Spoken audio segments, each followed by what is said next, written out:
Drift is out in theaters. We just talked recently about Anthony Chen's The Breaking Ice, and this is a film that he actually did before that, which premiered at Sundance 2023, but is now finally making its way into theaters.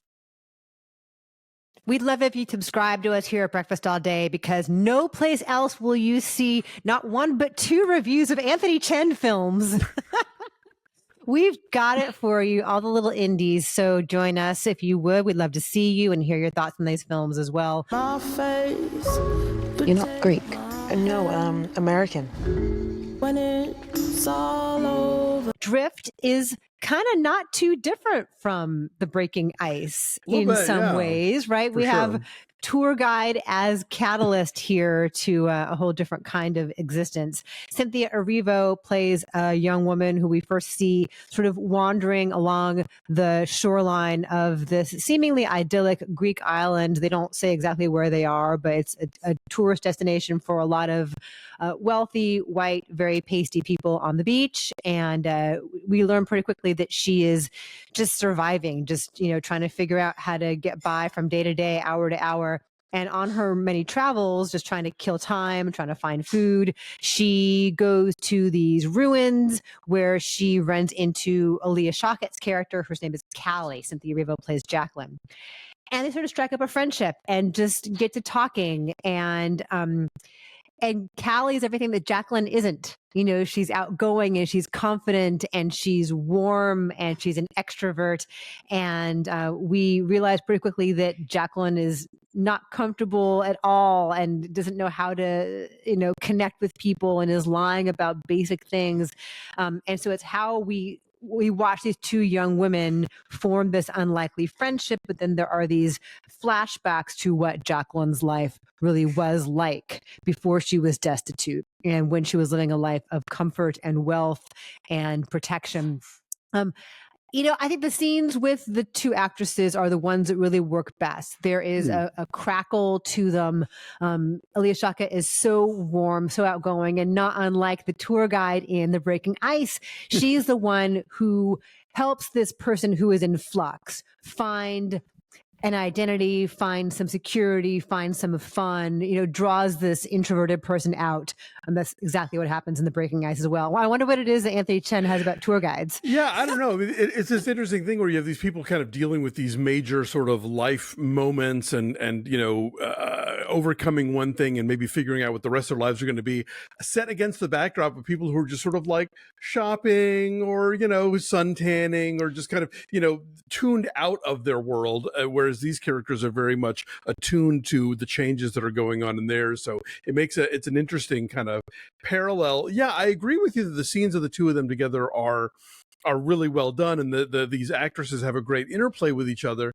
But at the same time, I think the movie gets a little less interesting once we start boring in on Jacqueline kind of addressing her trauma, like as we're getting these little bits of it and how they impact in the way that she behaves now. I think that's really fascinating. And then once the movie has to sort of like stop and explain itself and everybody cries, it starts feeling a little more conventional. Whereas I think up until that point, the storytelling, the narrative is a little more interesting and we're kind of left to piece things together. And then at some point it feels like the movie has to like, no, let's lay it all out for you just in case anybody missed something.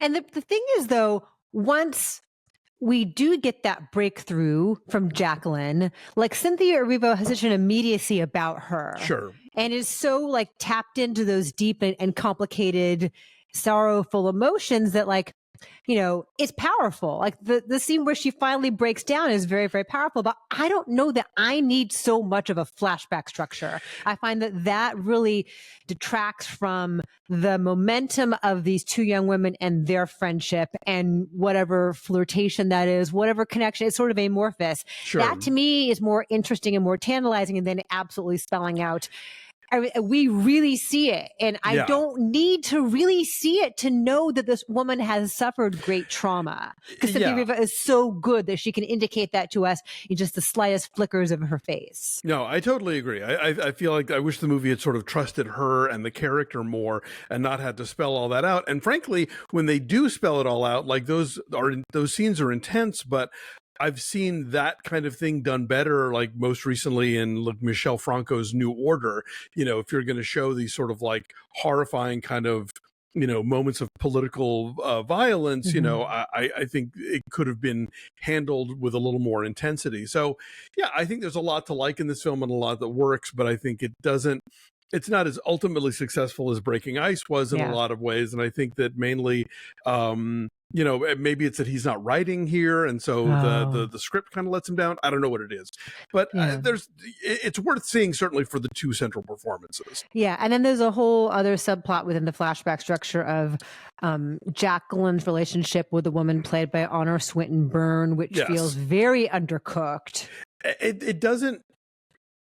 They don't close that loop as successfully as they do other things about her past, and so you're sort of left wondering, like, well, where, how, what, Yeah, and the Breaking Ice also, its sense of place played a stronger role, I feel, although these are like a specific Greek ruins that they are touring. Like the whole thing with the Breaking Ice made it feel like these characters were suspended in time, like suspended in this otherworldly kind of ethereal mystical place where anything could happen, where flux was exciting, and this feels kind of stagnant, like every day is like every other day.